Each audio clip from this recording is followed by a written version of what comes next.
야, 이 구체적인 사연 한번 들어보죠. 네, 부모님의 강요에 의해서 강제 효도를 시작한 A씨의 사연입니다. 성인이 된 A씨 부모님께 특이한 계약서 하나 사인을 종용을 받습니다. 어떤 계약서였냐?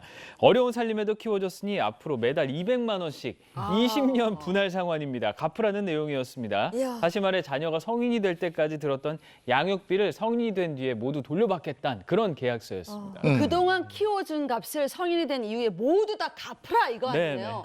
어떻게 그럴 수가 있어요? 야, 이 직장 생활 가 시작했는데 이게 다달이 200만 원씩 너무 큰데. 너무 부담돼요. 살면서 조금씩 용돈으로 갚으면 안 될까요?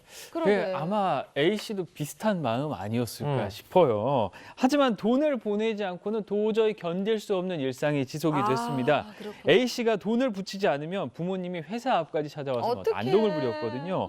어떻게든 돈을 받아갔고요. 이런 상황에 A씨는 부모님과 차라리 연을 끊고 싶은 마음마저 든다. 이렇게 토로를 했습니다. 다만 부모님께 돈을 갚겠다고 직접 계약서를 쓴 게 마음에 걸린다고 조언을 구했습니다. 그래서 함부로 서명하면 안 돼요. 지금 이 사연 보니까 문제가 부모님 성화에 못 이겨서 양육비 상환 계약서 일단 사인을 했단 말이죠. 아. 그러니까 이걸 어기게 되면 문제가 생길 수 있다는 거죠. 근데 그거 생각해 보셨어요? 한 아이가 태어나서 성인이 될 때까지 드는 양육비. 네.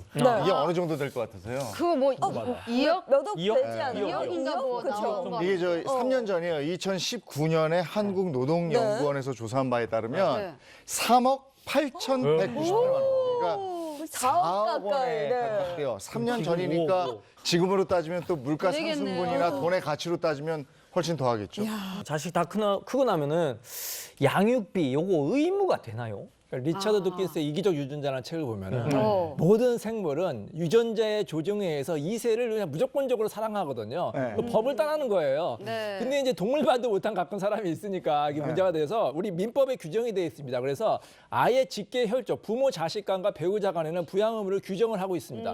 이 말은 뭐냐면 아무리 자식이 꼴보기 싫어도 자식이 성인 될 때까지 만 19세가 될 때까지는 부모는 자녀를 키워야 되고요. 네. 그동안 드는 양육비가 될 거 아닙니까? 이거는 당연한 법적인 의무이기 때문에 선택이 아니라 의무이기 때문에 나중에 그거를 양육비를 법적으로 청구할 수가 없는 것입니다. 근데 자녀가 월 200만 원씩 주겠다는 효도 계약서에 서명을 했잖아요.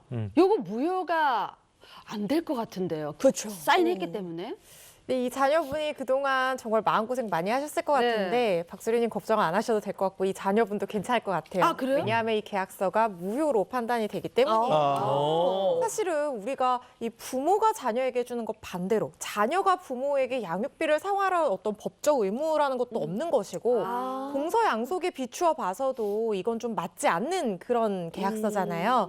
우리 민법 103조에는 이렇게 선량한 풍속, 기타 사회 질서에 위반한 사항을 내용으로 하는 이 법률 계약서는 무효로 판단을 하고 있습니다. 그렇기 때문에 이 자녀분이 원하지 않는다고 하면 더 이상 돈을 보내지 않아도 되는 거예요. 그런데 뭐 자녀가 이렇게까지 할 것 같지는 않은데 이 사연 속에서 만약에 또 마음만 먹는다고 하면 이때까지 줬던 그 돈들 있잖아요. 네. 그것도 부당이익 반환 청구를 통해서 돌려받으실 수도 받을 수 있어요. 그리고 채무 보존제 확인 소송 같은 방법을 통해서 이런 채무가 없다는 것을 확실하게 못 박아두는 방법도 법적으로는 가능합니다. 네. 아니, 근데 앞서 사연 볼 때 정말 문제였던 게 어쩌다 돈을 안 보내면 회사 앞에 찾아와서 네. 막 고래고래 소리 지르고 불효자다 이렇게 프레임을 씌웠잖아요. 그러게. 이럴 때는 어떻게 해야 되나요? 얼마 전에 이런 사건이 있었어요. 소위 말하는 엄친아 아들이 있었습니다. 네. 공부도 잘해가지고 유명 사립대 로스쿨 교수가 됐어요. 그러니까 부모님의 기대가 컸겠죠.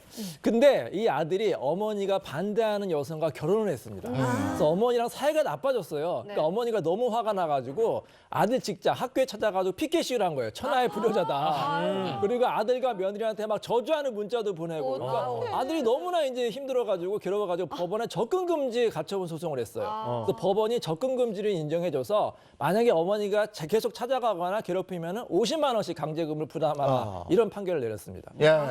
그동안 뭐 키움값을 이제 주지는 않아도 되지만 새로운 또 법적으로 어떤 의무 사항이 있어요. 뭐냐면 제가 아까 부양 의무가 있다고 했잖아요. 부양 의무 때문에. 그러니까 부모가 자식이 어리면은 자녀를 부양해야 되지만 네. 반대로 이제 부모님이 연로하고 노쇠해서 맞아요. 생계 능력이 없다.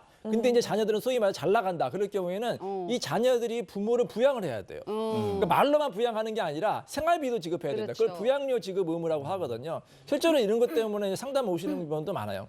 근데 자녀가 뭐 부모님이 자녀들을 잘 키워줬으면 이제 부양 의무를 하는 건 문제가 없는데 비정한 부모가 예를 들어서 처자식을 막 버려두고 나갔던 부모가 나이 들고 이제 병드니까 찾아와서 나 좀 이제 부양해달라 이런 경우는 정말 억울하다고 하는 경우가 있는데 네. 그래서 법원에서는 이 자식이 여유가 있는 자식이 부모한테는 부양료가 있다고 판결 내리고 있습니다. 그래서 아들, 딸, 출가한 딸도 물론이고요. 다만 이제 부양료의 금액은 여유가 많은 사람은 좀 많이, 네. 여유가 좀 적은 사람은 좀 적게 부담을 하고 있습니다. 키워준 값을 낼 필요는 없지만 네. 이게 부양료와는 개념이 좀 다르다 이런 얘기가 될 것 같고요. 그리고 또 한 가지 짚어볼 만한 게 사위가 돈을 잘 번다 그랬잖아요. 그러면 그럼 자연스럽게 딸의 소득 수준이 좀 높아질 거란 말이죠. 그럼 부양료가 높게 책정이 되지 않을까 이 생각도 드는데요. 그렇죠. 법원에서는 이 부양료를 책정할 때 굉장히 여러 가지 기준을 보고 참작을 해서 결정을 하게 돼 있어요.